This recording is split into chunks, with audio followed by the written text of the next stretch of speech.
സ്വരങ്ങളാദ്യാക്ഷരമെഴുതുമ്പോൾ അമ്മയെ ഓർക്കേണം. ആ എന്നൊരക്ഷരമുണ്ടേ, ആചാര്യനെ വന്ദിക്കേണം. ഈ എന്നക്ഷരമെഴുതുമ്പോൾ ഇണങ്ങിടേണം നാമെല്ലാം. ഈ നീട്ടി എഴുതുമ്പോൾ ഈശനെ ധ്യാനിച്ചിടേണം. ഊവെന്നക്ഷരമെഴുതുമ്പോൾ ഉണർന്നിരിക്കേണം. ഊ നീട്ടി ഊഞ്ഞാലാടി ഊരാക്കുടുക്കിൽ വീഴരുതേ.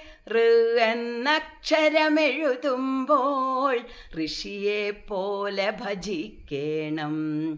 എ എന്നക്ഷരമെഴുതുമ്പോൾ എളിമ തോന്നണമേവർക്കും.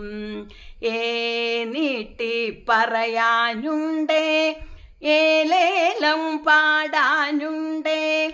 ഏവർക്കും ഏഷണി ഭൂഷണമല്ലെന്നോർക്കേണം. ഏവർക്കും ഏഷണി ഭൂഷണമല്ലെന്നോർക്കേണം. ഐ എന്നക്ഷരമെഴുതുമ്പോൾ ഐക്യത തോന്നണമേവർക്കും. ഓ എന്നക്ഷരമെഴുതുമ്പോൾ ഒത്തൊരുമിച്ചു പഠിക്കേണം. ഓ നീട്ടി എഴുതുമ്പോൾ ഓമനഭാവം തോന്നേണം.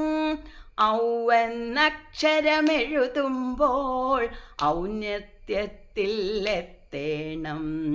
അമ്മെന്നക്ഷരമെഴുതുമ്പോൾ അംബുജവദനം തിളങ്ങണം. ആ എന്നക്ഷരമെഴുതി പഠിച്ച് അഹങ്കരിക്കരുതൊരിക്കലും. പഠിച്ചു പഠിച്ചു പഠിച്ചു പഠിച്ച് അഹങ്കരിക്കരുതൊരിക്കലും.